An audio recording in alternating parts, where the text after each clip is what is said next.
भागवतम पुराण, श्रीमद् भागवतम पुराण में नरकों का वर्णन जो है कि भगवान सुखदेव जी बतला रहे हैं राजा परीक्षित को कि नरक क्या होता है। सुखदेव महाराज बतला रहे हैं राजा परीक्षित को नरक क्या होता है। और राजा परीक्षित बोले कि हे प्रभु, जिस नरक के बारे में आप वर्णन करना चाहते हैं वो नरक कहाँ पे है? इस धरती पे है कि त्रिलोक से बाहर है? कहाँ है नरक और कैसा है? हमको अच्छा से विस्तार से बतलाइए। तो सुखदेव महाराज बोल रहे हैं कि हे राजा परीक्षित, ये जो नरक है यह त्रिलोक के भीतर ही है तथा दक्षिण की ओर पृथ्वी से नीचे जल के ऊपर स्थिर है। इसी दिशा में अग्निवास आदि पितृगण रहते हैं। वे अत्यंत एकाग्रता पूर्वक अपने वंशधरों के लिए मंगला कामना किया करते हैं। ये धरती के दक्षिण साइड में, धरती से नीचे, पृथ्वी जल से ऊपर, जो हमारे नीचे जो है इसके नीचे जल है, भूलोक, भूगोलोक, अतल लोक, इसके नीचे अतल लोक, अतल लोक के ऊपर जो जल है, वो जल और पृथ्वी से नीचे नरक लोक है जो 28 प्रकार का नरक है। उसके साइड में हमारे पितृ लोग रहते हैं, पितृगण, जो अपने वंशधरों के लिए कामना करते हैं, अपने पुत्रों के लिए कामना करते हैं। वो नरक के बारे में जो है कि सुखदेव महाराज जी बतला रहे हैं। ये नरक कहाँ है? दक्षिण साइड के, दक्षिण, इस पृथ्वी के दक्षिण साइड में, पृथ्वी से नीचे जल के ऊपर। उस नरक लोक में सूर्य के पुत्र पितृराज भगवान यम अपने सेवक को के सहित रहते हैं। उस पितृलोक में भगवान सूर्य के पुत्र जो यमराज हैं, अपने सेवकों के साथ में वहां रहते हैं तथा भगवान की आज्ञा के उल्लंघन न करते हुए अपने दूतों द्वारा वहां लाए हुए मृत प्राणियों के उनके दुष्कर्मों के अनुसार पाप का फल दंड देते हैं।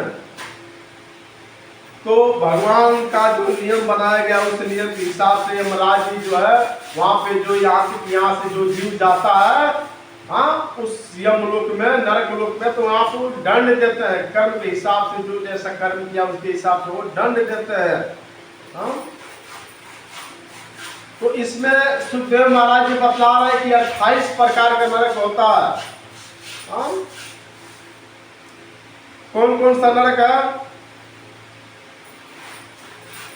तामिस्त्र, अंतामिस्त्र, रौरव, महारैरो, कुंभिपाक, कालसूत्र, असी पत्रवन, शुक्रमुख, अंधकूप, कुर्मी भोजन, संदर्श, तप्त सुरमी, वज्रकंटक, सालमणि, वैतरणी, पुयोत, प्रारोध, विशसन, लालाभक्ष, सारमेयादन, अविची और अयपान, इनके सिवा क्षार कदर्म, रक्षोगर भोजन, शूलप्रोत्र, दंड सुख, अटवा निरोधन, पर्यावर्तन और सूचिमुख, यह 7 और मिलाकर कुल 28 नरक तरह तरह की यातनाओं की भोगने का स्थान है।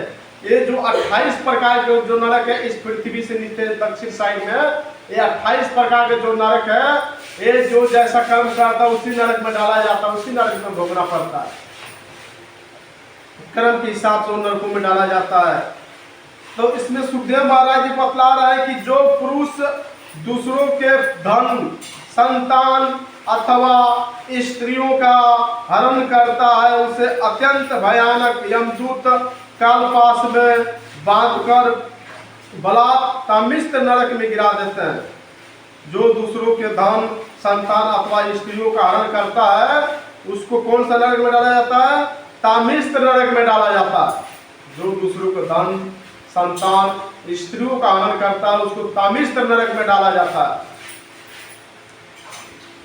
उस अंधकारमय नरक में उसे अन्न, जल न देना, डंडे लगाना और भय दिखलाना आदि अनेक प्रकार के उपायों से पीड़ित किया जाता है। इससे अत्यंत दुखी होकर वह एकाग्र मूर्छित हो जाता है। इसी प्रकार तो उसमें जो है कि तामिष्ट नरक में जो डाला जाता है, जो दूसरे को धन को, संतान को, स्त्री को हरण करता है, चोरी करता है, उसको तामिष्ट नरक में डाला जाता है।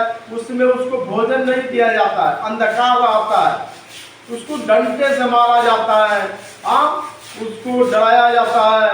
वो भयभीत होकर जो है कि मूर्छित हो जाता है, भूख प्यास से चिल्लाता है, बहुत कठिन उसको कठिन होती है, बहुत तकलीफ होती है, सह नहीं पाता है, तो बार बार मूर्छित हो जाता है।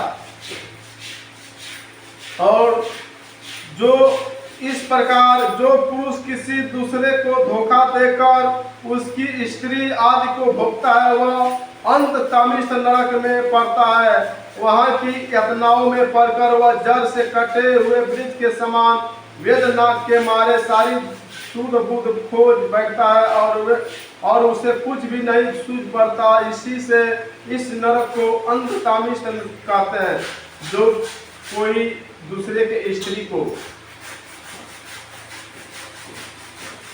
जो है कि उसको अपने दोस्त को दोस्ती बना लिया और उसके पत्नी के साथ गलत संबंध बनाता है, उसको अंत तामिष्ट नरक में डाला जाता है। वहाँ पे उस नरक में उसको बहुत पीड़ाएं दी जाती है, उसको बहुत दंड दिया जाता है, वो अपने बुद्धि खो जाता है, बहुत चिल्लाता है, बहुत तकलीफ होती है।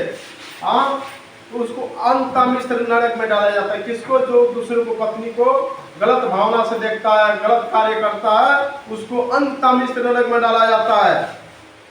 जो पुरुष इस लोक में यह शरीर मैं हूँ और यह स्त्री धनात्य मेरे हैं, ऐसी बुद्धि से दूसरे प्राणियों से द्रोह करके निरंतर अपने कुटुंब के ही पालन पोषण में लगा रहता है, वह अपना शरीर छोड़ने पर अपने पाप के कारण स्वयं ही रो नरक में गिरता है।